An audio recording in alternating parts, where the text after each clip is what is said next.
Good morning, everyone. We are still waiting for some more people to join, but we'll start and they can join in as they come in. So, in this advanced networking course, we are mainly talking about various topics around routing and how we are building these larger networks and how we are interconnecting networks. So, with that, we sort of previously touched upon various sort of routing concepts in the first week, and in the previous week we discussed how do we do static routing. So that is where we go and manually set up routing in each router, and that way each router becomes aware of what are the other networks that exist around it. So that is what we did in the previous week. In this week, we are going to look at dynamic routing.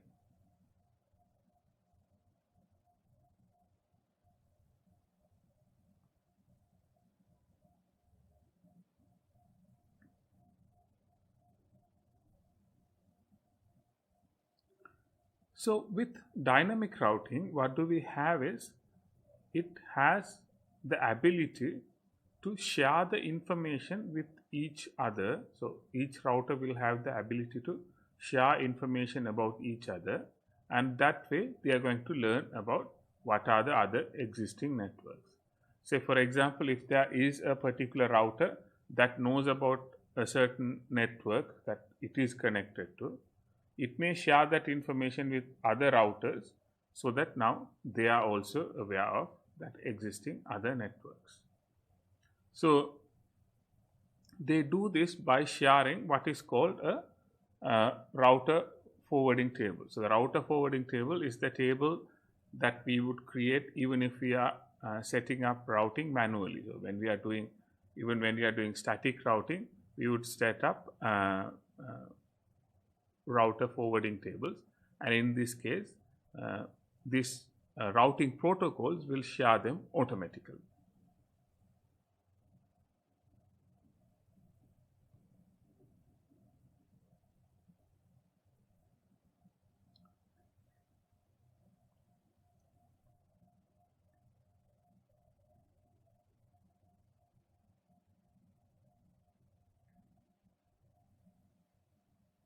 So with dynamic routing protocol, the main purpose that we do them is about learning about these remote networks.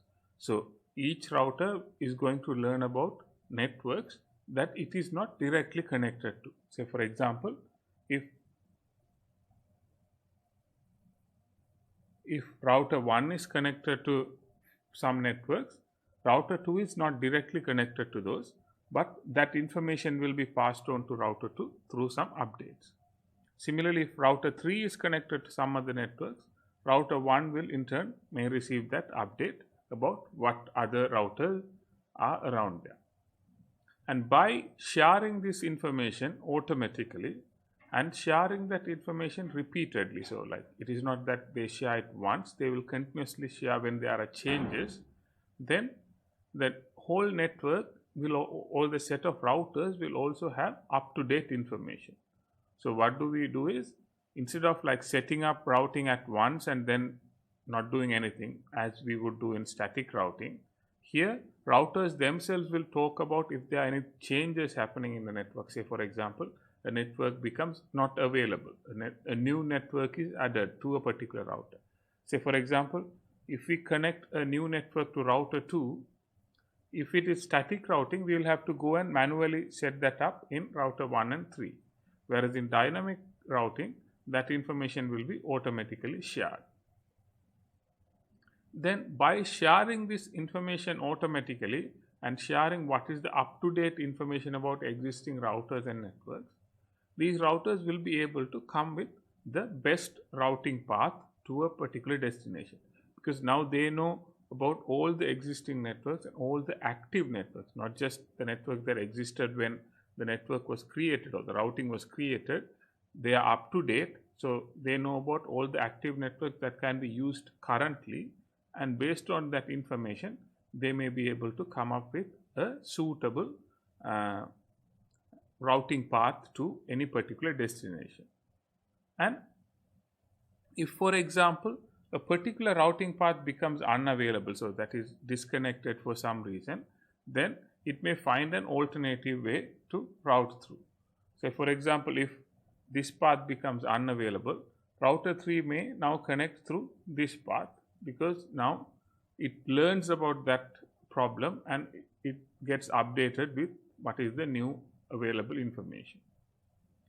So, in dynamic routing, we have three main components.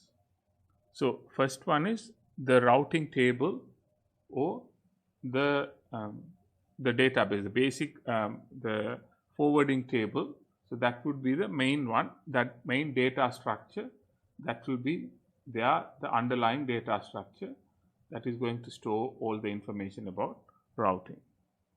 Then we will have what is called the routing protocol messages. So, these routing protocol messages are the information packets that are going to be sent between routers when there is an update. So, they will send the up-to-date information about that router and whatever the new things that they have learned, they will send across. And these two things will be managed or will be handled in accordance with a particular routing algorithm. So, there will be data structures and there is possibility to send these messages, but that routing algorithm is the one that is going to decide how this is going to happen, how often to send, to which routers to send, and all these things will be dictated or decided by the routing algorithm. So, the routing, these are the three sort of main components that we would have in a dynamic routing protocol: the data structure with the tables and all, the routing protocol message with update information, and the algorithm that decides how this sharing of information would happen.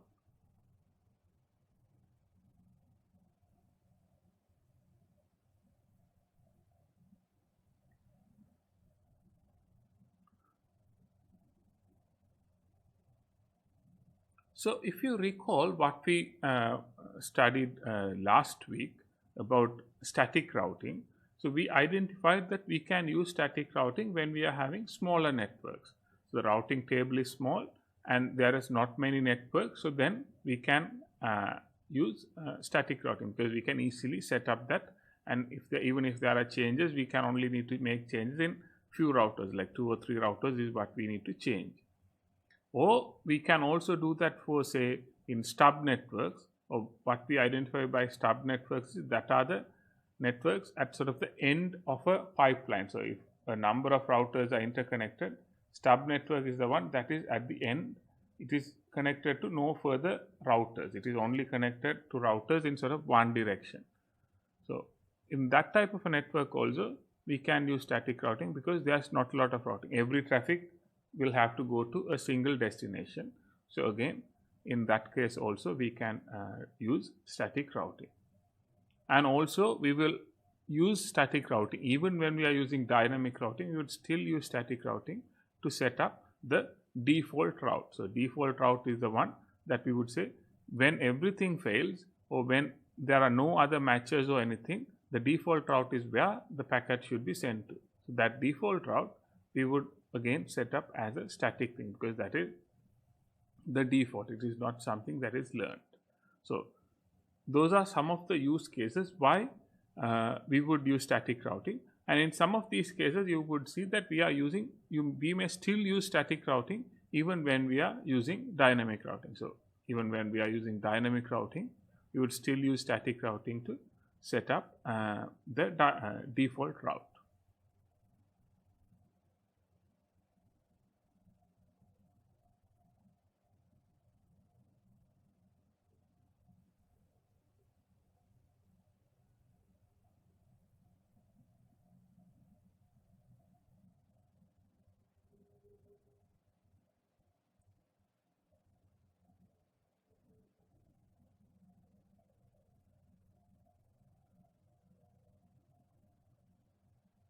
However, there are certain disadvantages that we can have or we can see when we are using static routing. So, The main one is it is only suitable for smaller networks. So when we have larger networks, it becomes very tedious and problemsome to manually update these multiple routers, and there's a possibility for making mistakes and avoiding certain routers from updates and so on. So static routing may not be suitable when the size of the networks or the topology grows larger and larger, and that increasing complexity can also lead to say when we are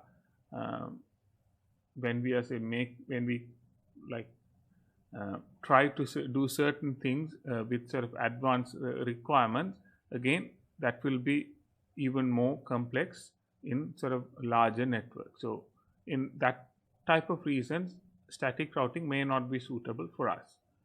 Then regardless of the size of the network, when network changes occur, when things change in the network, static routing cannot react to that. We have to go and manually change everything, and it will be even harder when we have a larger network. But there could be some advantages in static routing.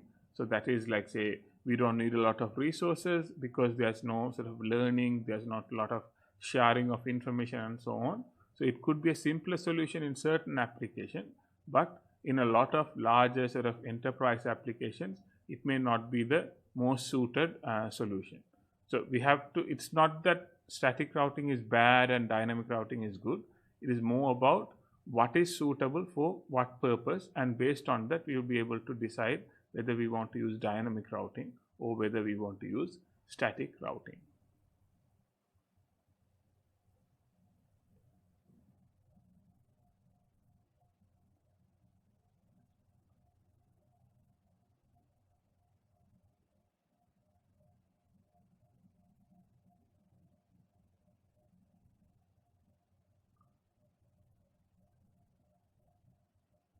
So with dynamic routing, their main advantage is when we have larger networks. So when we have some networks like, say, multiple regions, so they are spanning across, say, different office locations, for example, in different cities, and all of these things are connected through as well. And then even within each site there are a number of routers, and each site may add new routers or remove routers and so on. So when we have such a very large network, dynamic routing will give the advantage of being able to automatically update all of these things through these protocol messages, rather than depending on administrators to manually update them. And also, because they are learning about all the possible routers and all the available routers and keeping them up to date, we would have the opportunity to learn about redundant pathways. So redundant pathways are when we have two nodes or two routers, for example. If they have one pathway connecting this way, and if for some reason that pathway fails, we should be able to go through some, say, it may be possible to go through two other routers and reach that same destination. So with dynamic routing, routers will be able to learn about this possibility of redundant pathways and use that information in case a particular link fails out in such situations. And that is also again a main advantage when we have larger networks, because with larger networks there could be a lot of possibilities to have these redundant pathways, but at the same time it will be very tedious and complex to manually do that if we are doing if we just use static routing in these cases. So for that reason, dynamic routing would be much more suited for when we are having larger networks.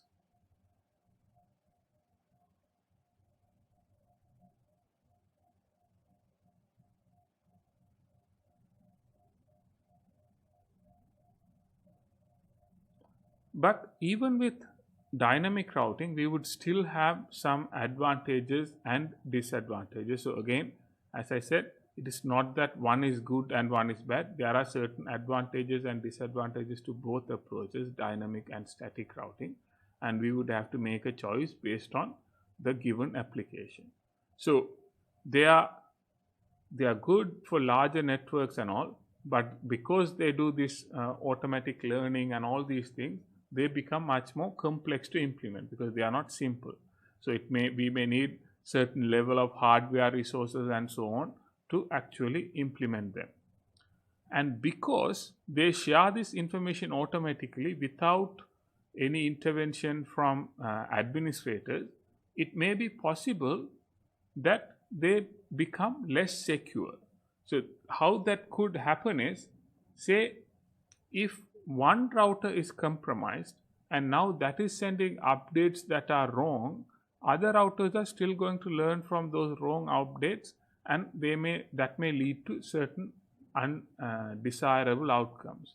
So it learns by itself, which is good, but that can also be a threat or a challenge from a security perspective.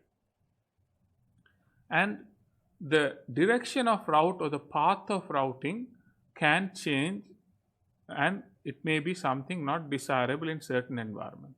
Say for example, when we set static routing, we can always dictate this is how something should go. But whereas with dynamic routing, sometimes it may decide, okay, that is not the suitable path now, and it may decide to go through some other router.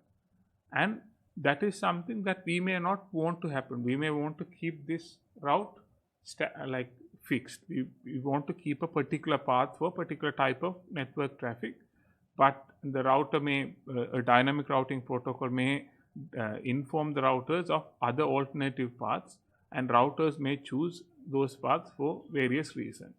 So that can also be a disadvantage that we may have when we are using dynamic routing. So there are certain advantages that we have, but that in itself can also be a disadvantage in certain cases.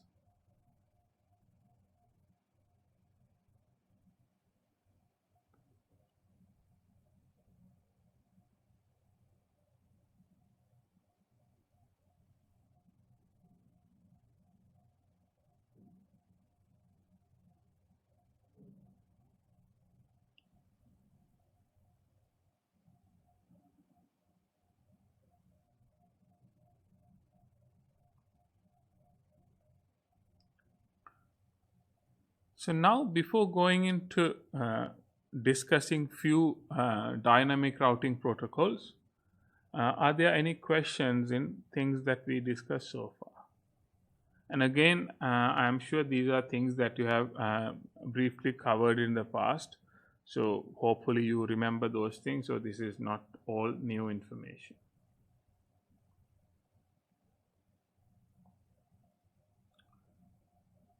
So when looking at few dynamic routing protocols, the first one we are going to discuss is routing information protocol. That's the name, RIP protocol. And RIP is basically what we call an interior gateway protocol. So what we mean by an interior gateway protocol is these are routing protocols that are connecting internal networks of an organization rather than connecting to external gateways to an ISP. So these would sit inside the organization. So the internal routing protocols will route here, and external routing protocols will route externally. So this is a interior gateway protocol. And the other thing to remember about RIP is it is one of the simplest dynamic routing protocol.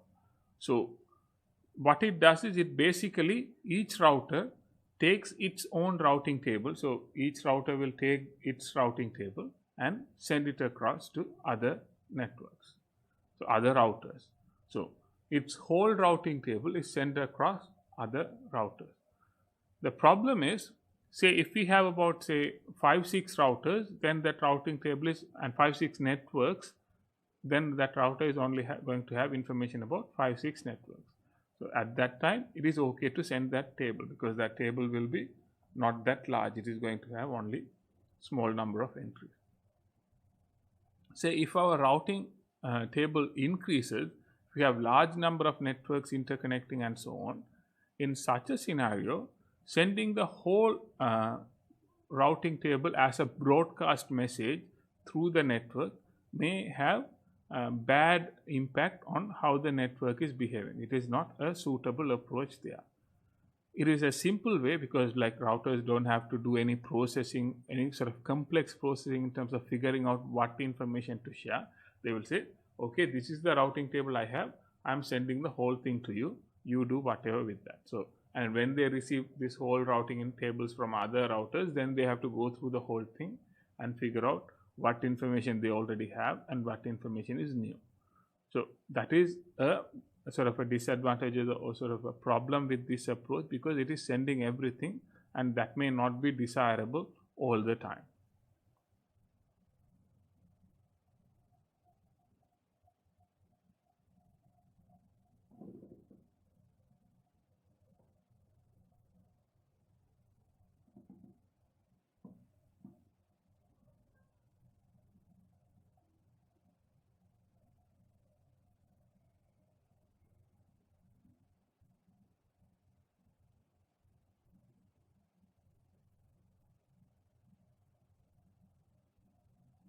So when we look at some details about the routing information protocol, the RIP protocol, it is the way that it is going to dictate what is the like path it is going to choose and so forth.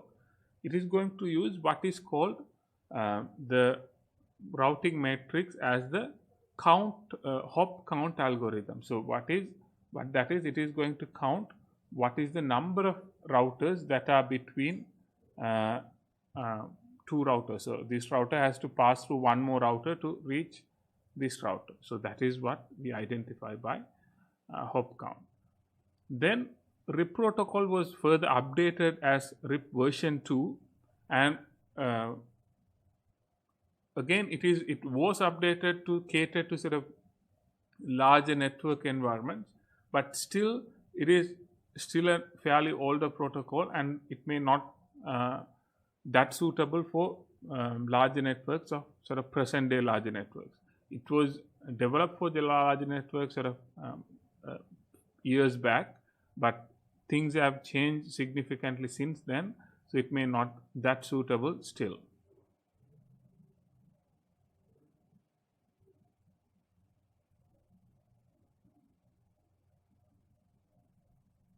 So the basic version of RIP has a few things about it. So first one is in the routing table. So the routing table when it is creating the routing table, what it would have is it would have the information about the network and what is the next hop, and then it would say how many hops it has to pass through to that network, the distance. The limitation is it only supports up to 15 hops, and any network that is further than 15 hops will be ignored. So it will assume that anything further than 15 can be routed further down the line and should not be routed at the router itself. So this router will not learn about anything that is more than 15 away. So for example, this router gets some information from this router saying something is about 15 distance from this one. So when it is come to here, it is now more. So this one will ignore that. So it is going to ignore further information, and the problem is when we have larger networks, now they are not going to have complete picture of the network. They are only going to have a limited picture of the network based on this limitation of 15 hops. It's a simpler protocol to use in sort of medium size or not small, and also like small size networks where this limitation would not be a problem. But in other cases, this is not suitable for sort of applications in sort of enterprise environments.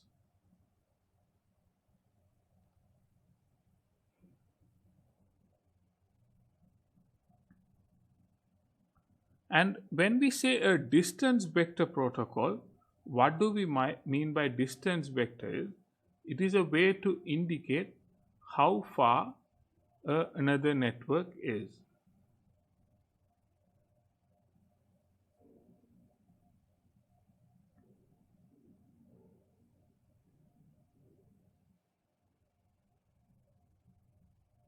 So, for example, if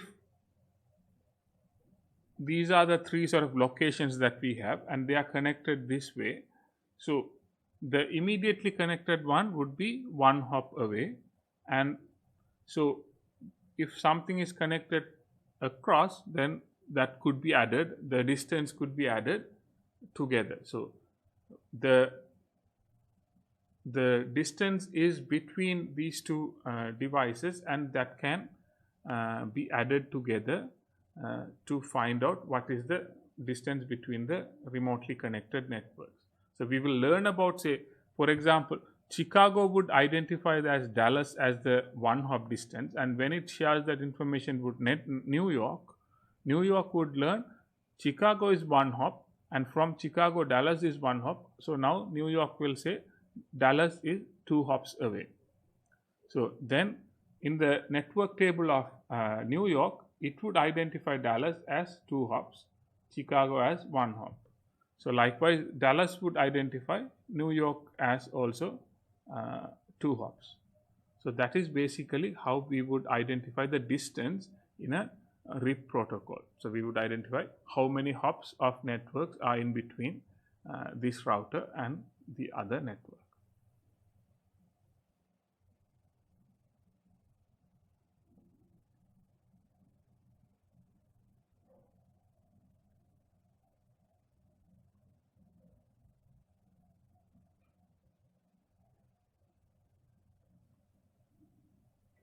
So when we think about RIP1 protocol, particularly the version 1 of the RIP protocol, there are still certain advantages. It is suitable for smaller networks that doesn't have a larger number of routers, so there's not a lot of overheads in terms of sharing this information, and it would be a simpler way to implement that. So compared to sort of newer routing protocols, this would be much more simpler to implement. And because it is sort of an older routing protocol, there's a lot of implementations, and most existing routers would support RIP in some way, form or the other. So that is an advantage. The disadvantage is, one, it is not going to support larger networks, so it is going to be a problem.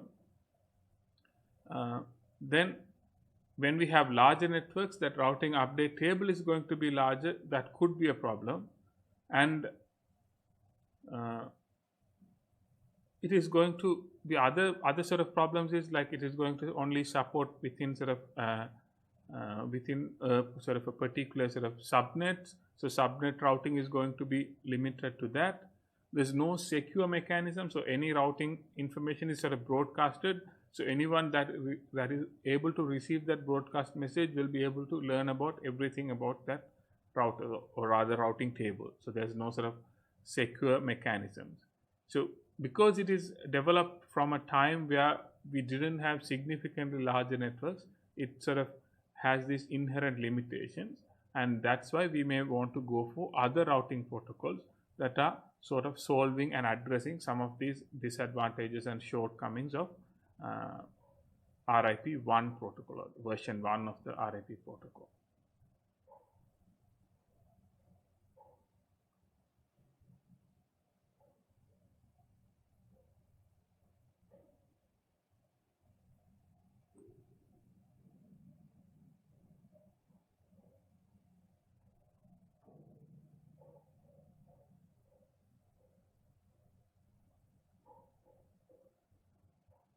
So then RIP1 protocol was later updated into RIP2, version 2 of the protocol, and that one added certain additional sort of fixed a lot of shortcomings and added a few new things as well.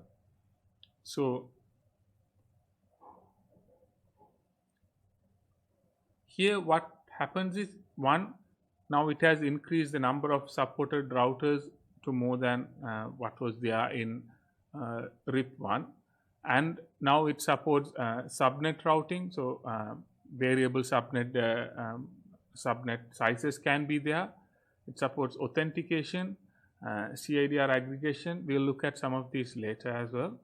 And routing tags, multicast transmission. So it adds a lot more new features that are more suited for larger networks. So in terms of subnet support, what it does is it supports variable length subnets. So now we can have networks that are not only limited by a single subnet size. Each network can have different subnet sizes. And one of the other things is it can be operating in a mode where it is only listening to updates and it is not sending out any information. So depending on the router, we can configure it in a way that it is not going to send any updates outwards, but it will receive any updates that is coming from other routers. And it is designed in a way that it doesn't have a lot of memory requirements and processing at each node, because the way that the router updates are received and processed. So, and one of the things with this RIP protocols is, in addition to RIP1 and RIP2, which support IPv4, we also additionally have a RIP next generation or RIP NG, which supports IPv6. So this is, all of these together can be considered as a family of routing protocols that have certain differences among themselves, but largely the way that they do the routing, the protocol updates, and the way that they are structured is largely similar across.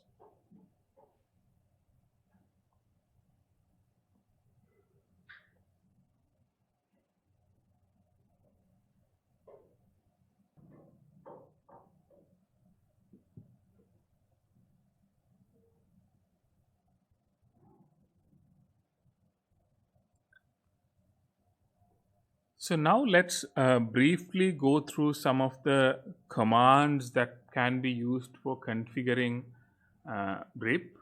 But as with anything in this course, I will just briefly touch upon these commands, and the expectation is you are practicing these commands using the packet trace activities that are shared with you. So I will briefly go through the commands in the lecture, and I will mention if there are certain things to sort of note about these commands.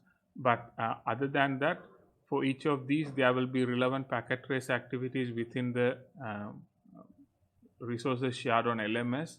So you can get them and figure out how you are going to try out these commands. So that's why it is essential that you try out all the packet trace activities that are shared with you. And even the submissions, it should not be technically considered as assignments that you are doing. It is more like the practicals that you are doing. The normal expectation is you stay in class and do those things, but in this current context, you are doing it at home, but it is more like in-class practical or a practical activity rather than an assignment activity. So it is better that you try all the packet trace activities so that you get a better understanding of all these commands and various things that we cover in the lectures. So in terms of configuring, the basic command to configure RIP is like we just enable using the RIP command. So router RIP will enable the RIP protocol in the router, and we can disable it with no router RIP. So that is the basic command to enabling and disabling. Then when we have configured the various networks belonging to a router, when we configure, say for example in this case, what we are doing is we are configuring in router 1, we are identifying 2 networks.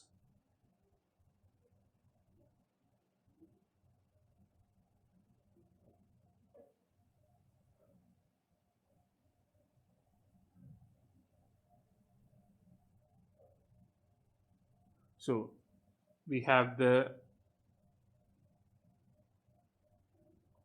.1.0 network here, and we have the 2.0 network here. So those are the immediately connected networks to this particular router.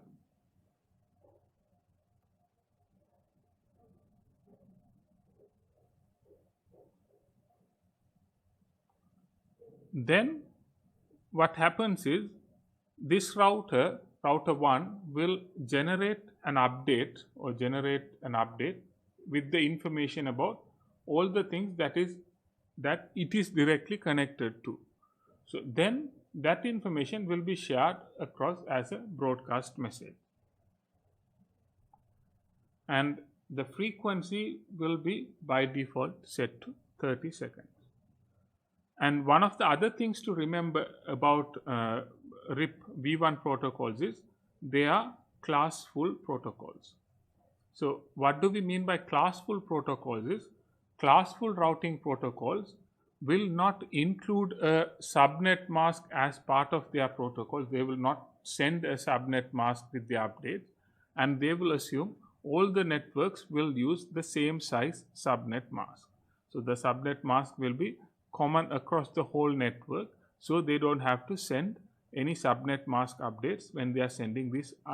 So they will only send the network address, and they will not mention the subnet mask size.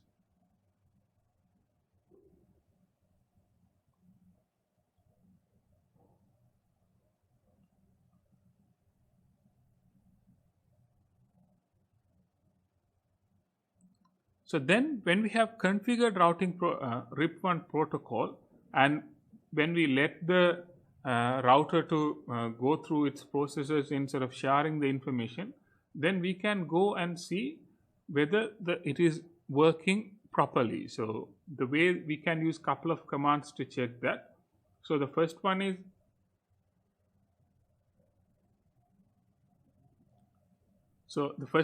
about how the protocol is set up. So how the routing protocol is set up and what are the specific details about the routing protocol. So we will use the show IP protocols command, and then it will show what are the networks that it is sharing the information, and from where it is receiving information, and what are the interfaces that it is connected to, and what is the protocol that it is using. So that is the protocol information that we can verify to see how the protocol is working. Then we can also see how the routing information is updated and what is the updated routing information we have, and that we can get from the show IP route command, and that would show what are the newly learnt information from other networks. So it has gone and learnt about these networks, because they 1.0 and 2.0 are the networks that it is directly connected to, whereas these networks are things that it learned from the routing protocol. So using the show IP route command, you can learn about what are the other networks it is remotely connected to. So using these commands, you can verify if the setup of the routing protocol is okay and see if there are any problems.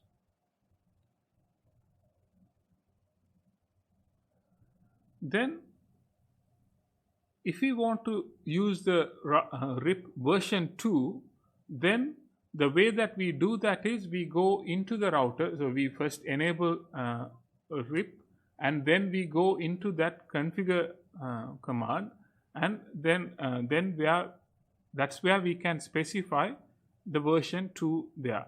So if we don't specify version 2, it will go back into version 1. We can specify version 2 specifically to make it version 2, RIP v2. Then other than that, we will still use the same commands to verify how the protocol is set up and how we can see the routing command information. So how the shared routing information is there. So those commands will be same. The only thing we do is we add a version 2 command to say it is RIP v2.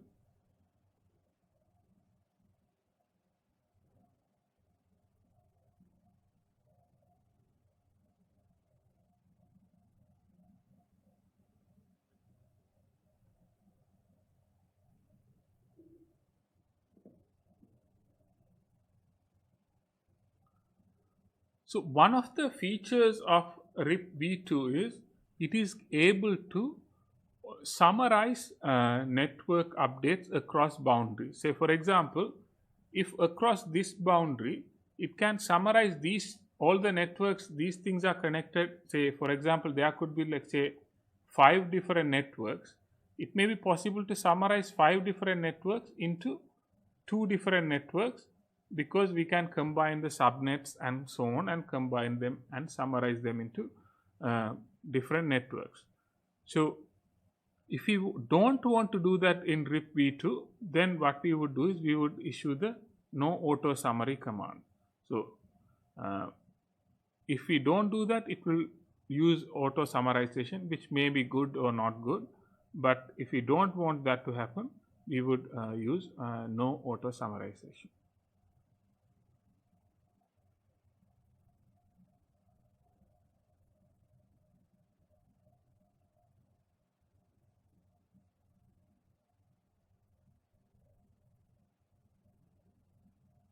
And one of the other sort of challenges or problems that we have with RIP updates is they are sent out as broadcast messages. So they are sent out to anything that is connected to the router.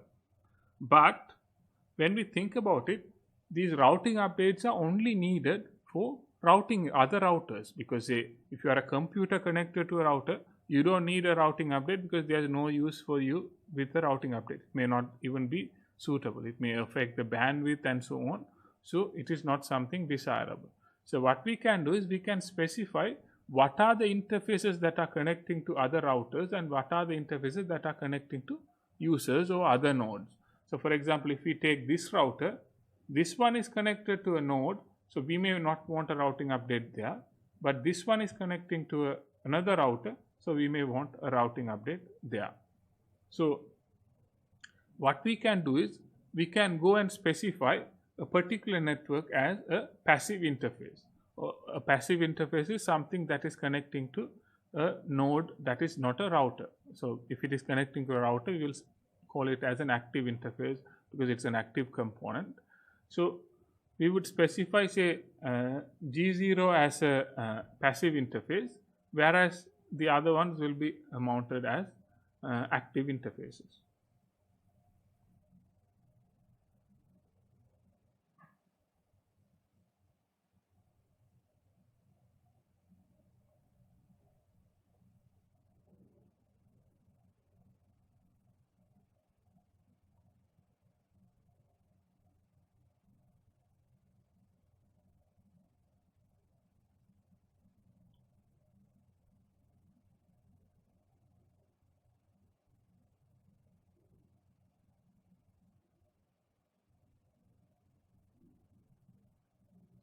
And one of the other things that we may do is when we are configuring default routes across a number of routers.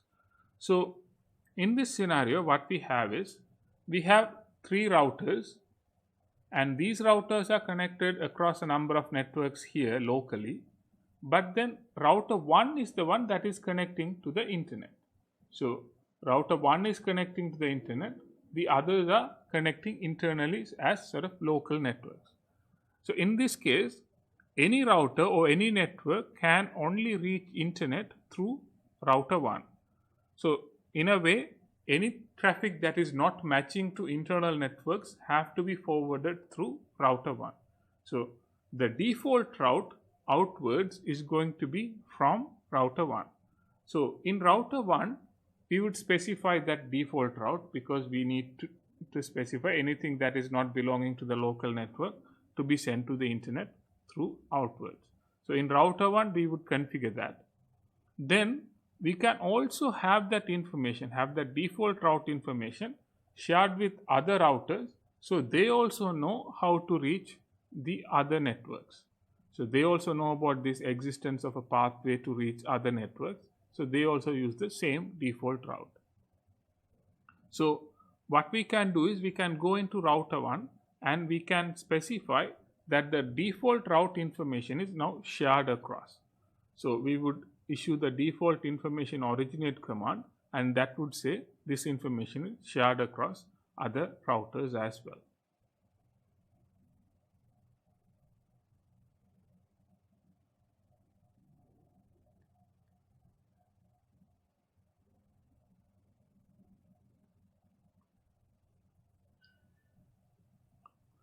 So once we let this protocol run over a period of time, it will now go and updates its routing table and learn about new things. So once that is done, when we go and check the routing table, what we would have is we would have a number of networks that are directly connected. So these are things that it has already learned by itself. Then it would also learn about things about other networks, and it is learning about these other networks by way of identifying how it is going to connect to those. So then it may identify via which router they need to reach to that particular network. So that is the main sort of entries that it will have. It will say a network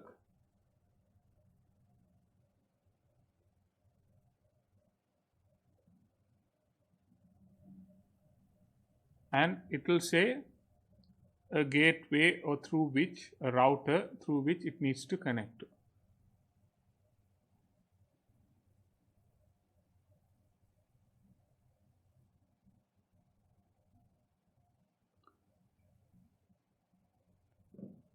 So there, like in the routing table, you saw a set of entries that are called as directly connected entries. So what do we mean by directly connected entries?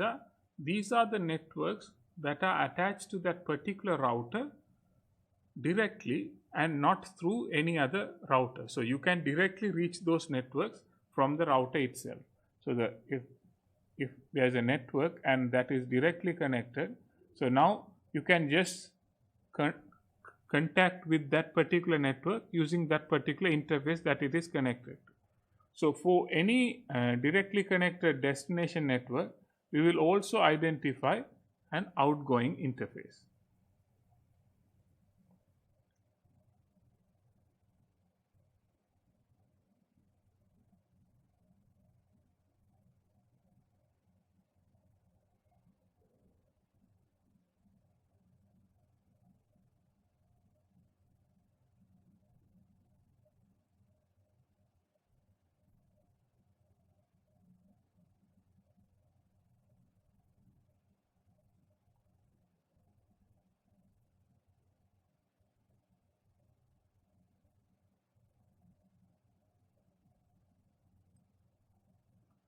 Then when we look at remotely connected entries, we can also identify few other information there. So in a directly connected entry, the required information or information that we have is not a lot. The only sort of information that is significantly important would be the particular interface through which it is connected to. Whereas in routing entries about remote interfaces or remote networks, here we are having a lot more information. So if we say the first one is how the information was learned, so that is learned from routing, so it is specified as learned from routing. But other than that, we'll specify the destination network. We may specify an administrative distance. So administrative distance is a value that specify what is the trustworthiness of a particular route. So this is something again would be dependent on the routing protocol and automatically calculated or sometimes can be manually assigned. So we can use this for various reasons, such as say if we have a number of possible pathways, we can prioritize one over the other by manually setting a particular administrative distance. So say if you want to prioritize one, if there are two possible pathways connecting between two things, we can set one in as 100 and the other as 200. So the one with the lowest administrative distance will be chosen. So say if two sites are linked with two links, one is costly and the other one is less expensive. So there are data charges for one and there are no data charges for the other one. So then we may prefer that by setting up an administrative distance. Then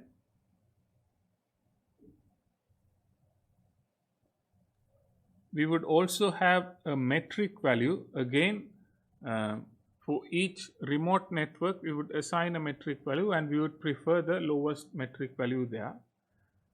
Then in terms of the destination or where the packets are going to be forwarded, so for any packet, any traffic for this network will be sent to this router. So that is the next hop router. So the next hop router is where we are going to send or forward the information that we have. Then we would also have a timestamp.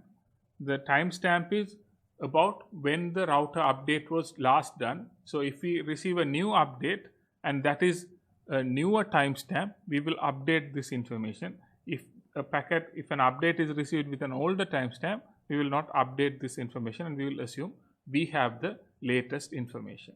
So that is where we would use that. And from this router, through which interface this other network is connected. So this network is connected through this interface, and by sending packets we can reach this network.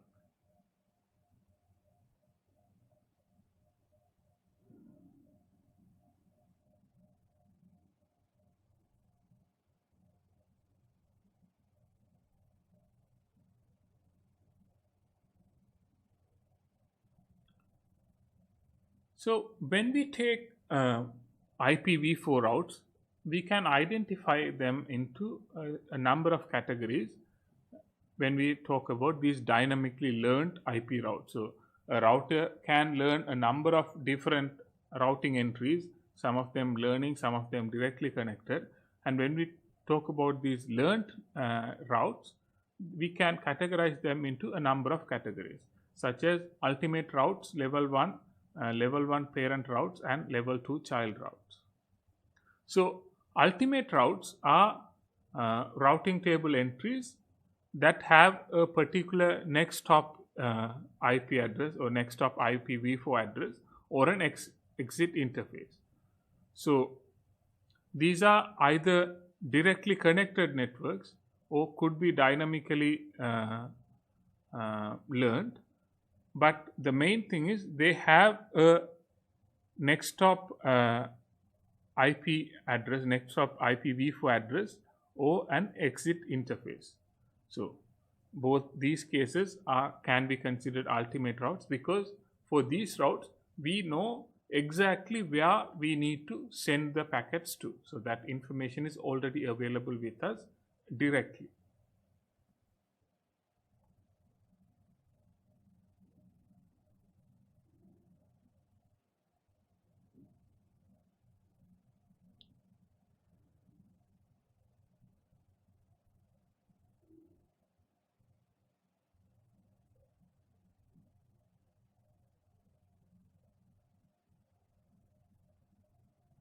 Then when we think about level 1 routes, level 1 routes again can come into a number of categories.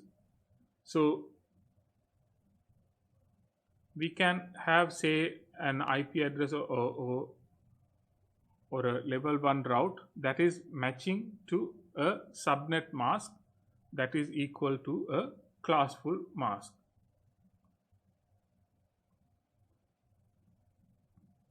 So what we would have here is, instead of having an ultimate route directly, our route would point to a particular subnet mask that in turn would map to a ultimate route. So we will not be directly mapping that, we would be depending on something onwards. So an example could be this one, where we are mapping it in that manner. Then supernet masks are again routing entries where we are not identifying by a particular network address, but rather by a summary address. So for example, if we summarize a number of subnetworks into a single network, now we can call that a supernet, and that routing entry would map to that supernet. So we don't directly talking about a particular network and destination, but rather from a SuperNet point of view. Then default static routes can also be considered as level 1 routes, because again they would match something but they are not the direct. So our concern would be not directly available, but it will match to this default one, because that is sort of a mapping that we would have. So level 1 routes are entries that are not directly pointing to something, but they will be matching to something else based on these 3 different criteria.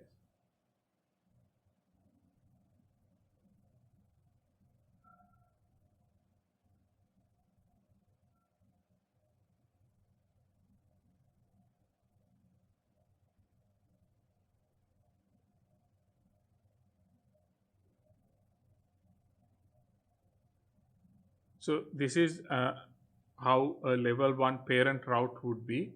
So it is going to be this is going to specify the relevant information about the specific subnet. So it is going to only be talking about that. Then whatever things that is matching would match that. Then in terms of level 2 child routes, what we have here is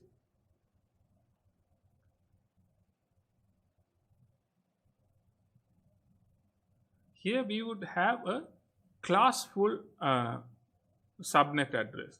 So in level 1 we didn't have a class, we had a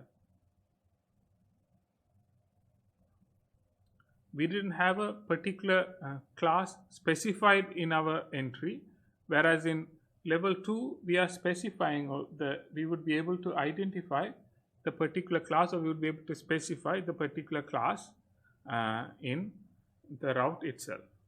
So again, these are things that it is going to, we are mainly talking about things that it is learning, and it is learning it in this manner. So here it is learning about sort of variety of varying types of subnet masks and so on.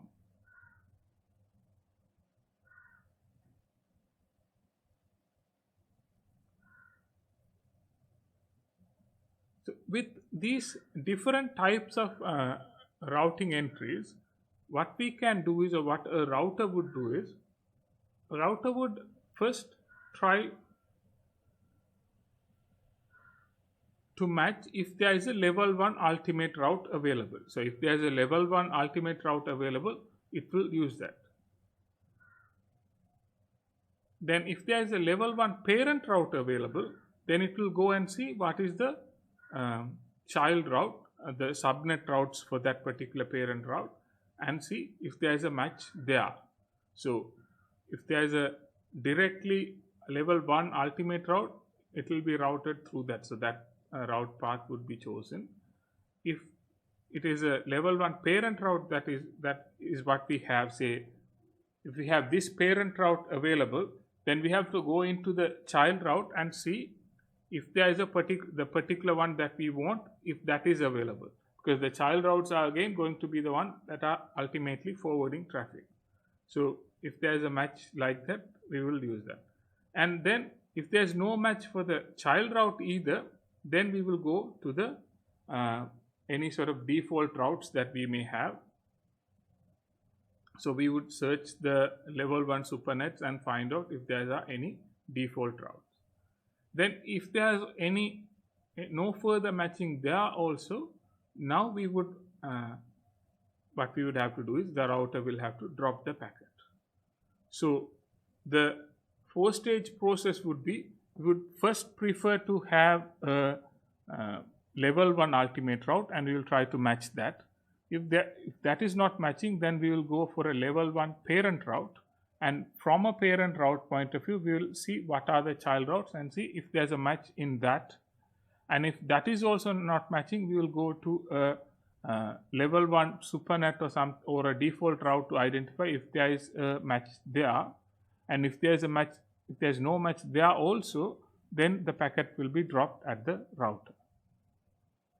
So that is sort of the decision process or lookup process the router will have to take when it is using these routes that it has learned.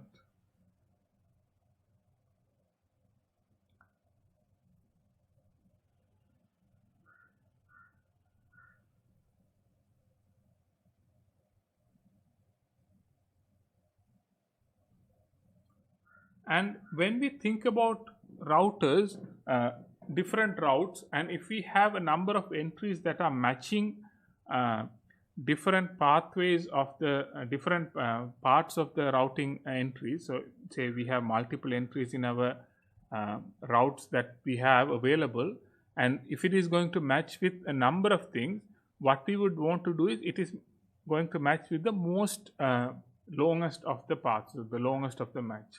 So what we have here is we have this IPv4 address represented as in a binary way, and here we can see how many bits it is matching. So with this subnet it is only matching up to this, whereas for this smaller subnet it is matching for more granular sort of entry. So that is what we would prefer to choose as an entry. When we have two things that can match, we would try to match it with the one that has the most match.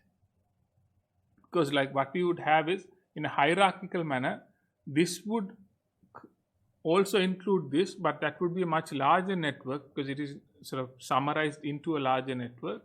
So we would prefer to go to the more specific, detailedly specified network rather than a summary, because if we go to a higher level summary, then we will have to, as we sort of previously said, we'll have to go further down into the subnet and identify the further details at some point. So if we know a more specific match, we will try to use that. So we will choose that as the best path, that has the longest match between the route entry and the destination address.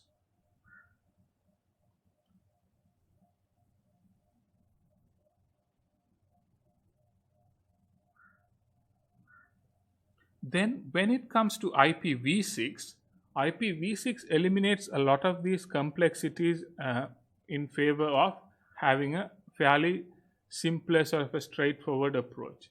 So what we have with IPv6 is there can be directly connected static and dynamically learned route entries, but all of these are going to be ultimate routes. So there's not going to be these various hierarchical levels of parent and child and so on.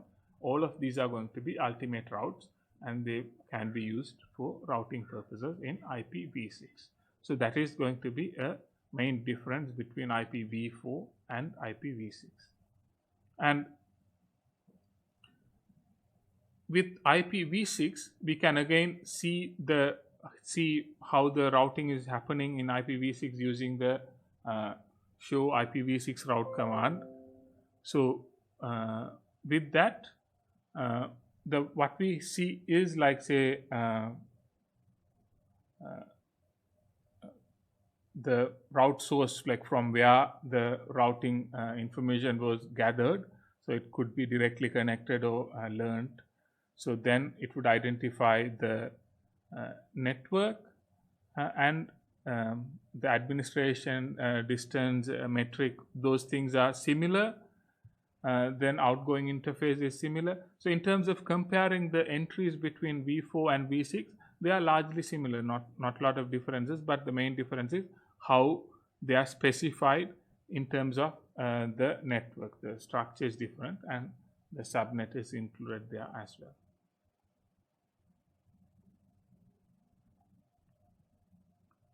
And in terms of the remote interfaces, the main difference that we would have here is we would also have the next hop specified. And one of the other things that we may have is, depending on the routing protocol that we may use, so there are some of these various routing protocols, and we will come to study about these routing protocols in much more detail in the next semester course. But the thing to remember is, whatever the specific routing protocol will also be specified in this routing entry. And with IPv6, the lookup process is much more simpler, because all the routing entries are level 1 ultimate route entries, so to speak.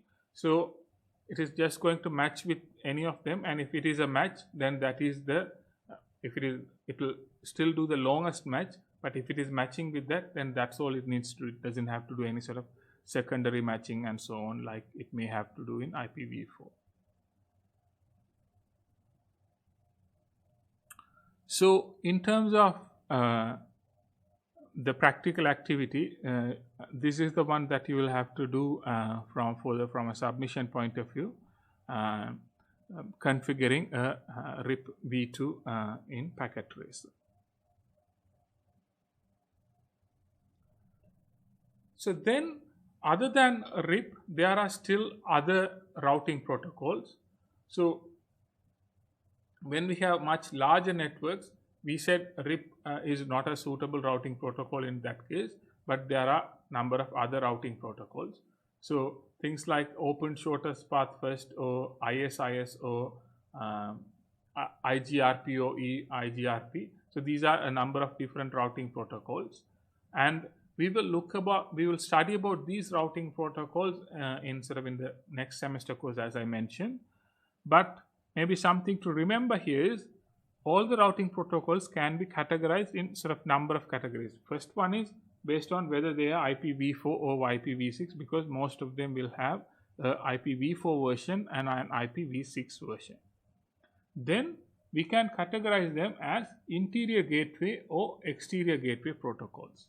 Interior gateway protocols are routing protocols used within an organizational environment, and exterior gateway protocols are connecting to an external environment. Then within that, we will have what is called distance vector and link state protocols. So distance vector protocols are routing based on the information about how far something is located. That how far could be number of hops, how far could be the bandwidth of the link, but still it is about some numerical metric value about that distance. That is a distance vector protocol. And link state protocol is based on the state changes of a link. If a link is active, not active, and based on that, information can be shared across. So those are link state protocols.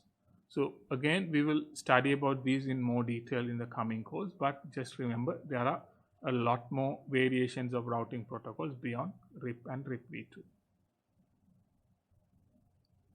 So in terms of OSPF, just as a summary,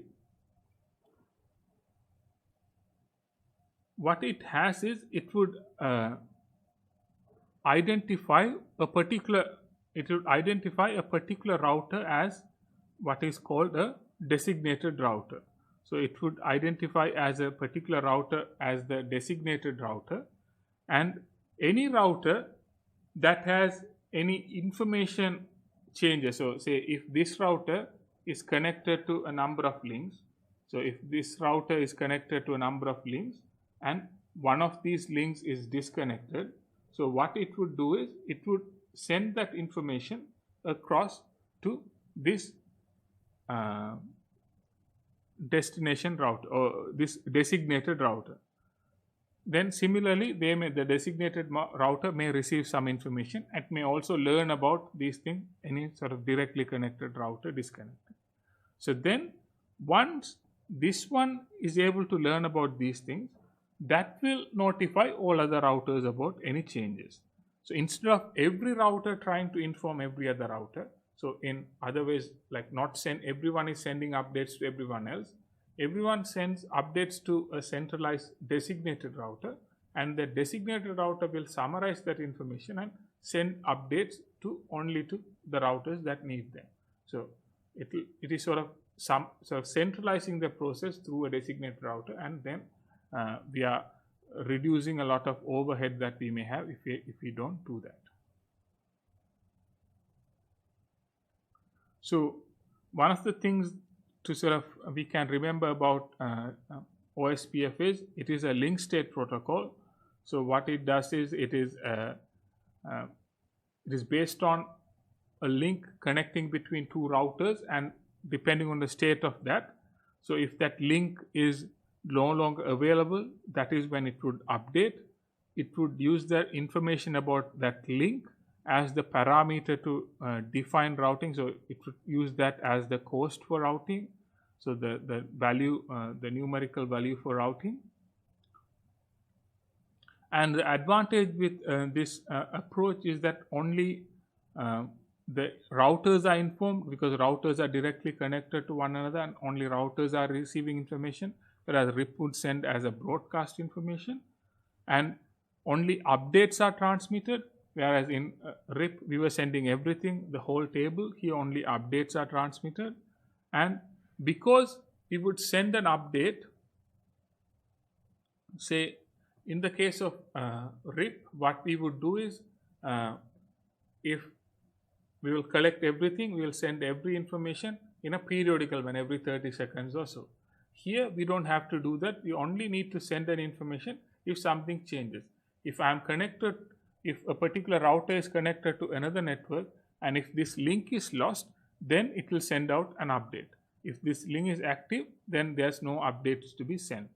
So because it sends updates when some failure occurs, all the networks can learn about a failure immediately, and they can update themselves, and they can become the convergence. So when we say convergence, all routers have information about all other routers and networks. So that convergence can come quickly because they are learning about any changes immediately. So that is an advantage of a link state protocol like OSPF that we would have compared to a distance vector protocol.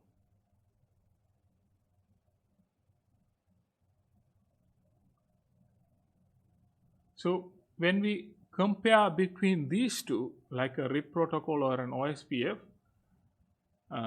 RIP would be suitable for smaller networks, but OSPF would be more suited for larger networks because it is able to manage that larger networks, and updates are limited and so on. So OSPF would be more suited for such an application.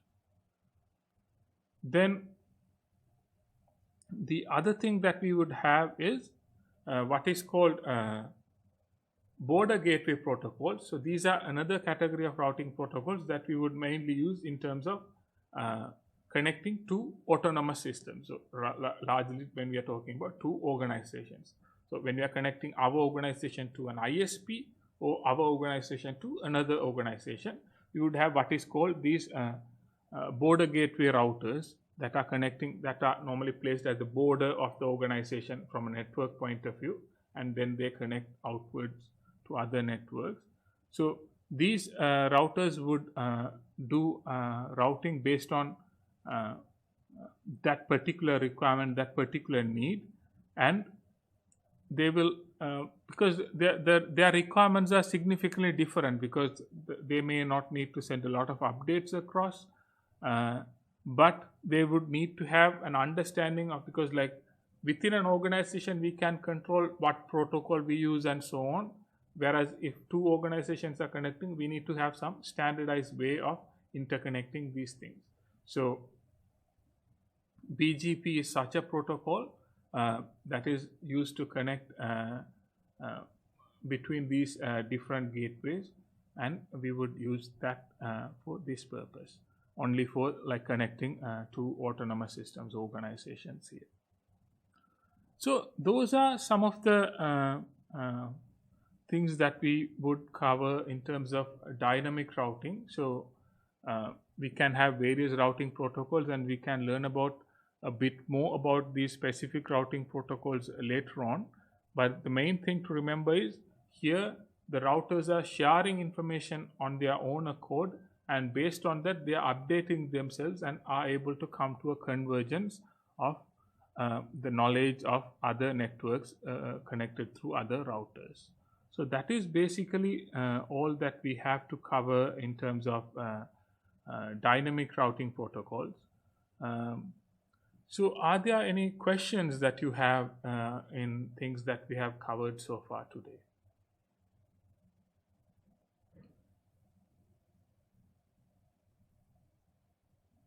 And as always, packet tracer activities are available on LMS, and you will have to complete one of those packet tracer activities and upload back as well. And as I mentioned, these packet trace activities don't have to be considered as assignments per se, because they are more in terms of practicals that you will have to do, regardless whether these classes are conducted in person or remotely. So it is more that rather than assignments from that point of view, because doing that is also a significant part of learning that you will have to do, especially in terms of becoming familiar with various command line commands and how configuring routers would work and so on. So that is an essential thing that you will have to do. So invest some time into doing that. And as always, try to do the assignments early on rather than keeping it to a later state, because there may be a lot of other assignments also coming along. So try to do them when you have time. And in most cases, if you don't have any other lectures on the day of the lecture, that may be a good time to finish off that particular day's practical activity, so you are not waiting until a last minute to complete them. So as I don't see any further questions on the chat window.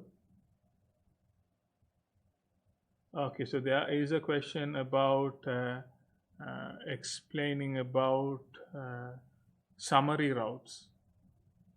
So when we talk about summary routes, so are you talking about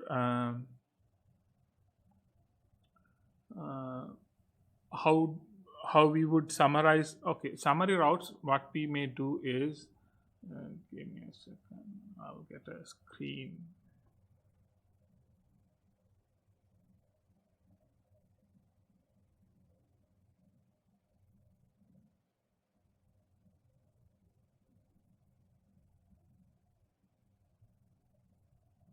So when we say summary routes, what we can have is, say, we have a number of networks here. Say whatever, this is 1.0, this is 2.0, and this is 2. Like say this is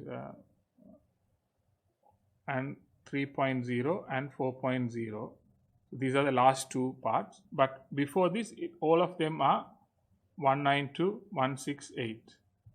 Just as an example, may not be a practically suitable example, but just take those as an example. So what we can do here is, if all these things are at some point connected through a network, so maybe this may be directly connected, this may be connected through another router,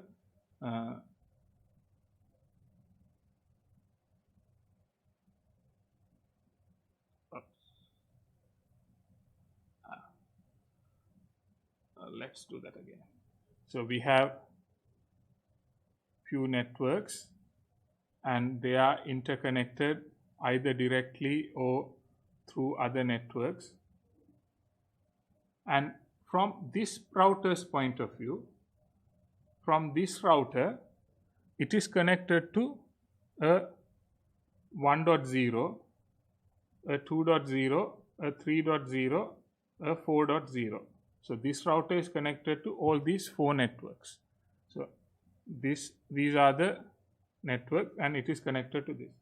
So any update that this router is sending onwards, or any update that any router further here is receiving, they can summarize all these four into a single entry, because they can say all these things are going to be, if we forward entries to this router, then that router can figure out how to send it further.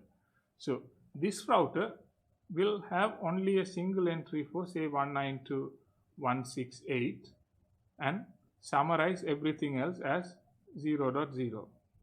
So anything belonging to this network will be forwarded here, and then this one will identify where to send to each of those routes.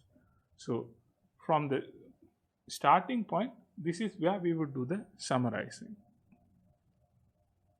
So this may happen if we have say different types of say subnet mask, for example. Say if we have few subnet masks, if we have say a number of /24 subnet masks, we may be able to combine that into a /16 subnet mask. Or if we have a number of /28 subnet masks, we may be able to combine that into a /24 subnet mask summary. So by summarizing, what we do is, instead of having a lot of comparisons, we are doing a single comparison. But as we said, this may also lead to some complications when we are doing this child and parent and things like that. But in general, that is what we do by summarizing. Does that make it clear?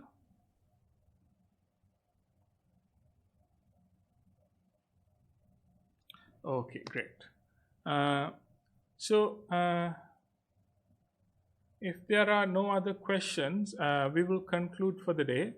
And as always, you can contact me if you have any questions when you're studying. If there's anything, just contact me. Usual mediums of communication is fine. And if there's nothing else, we will conclude. See you next week. Thanks for joining in. Bye.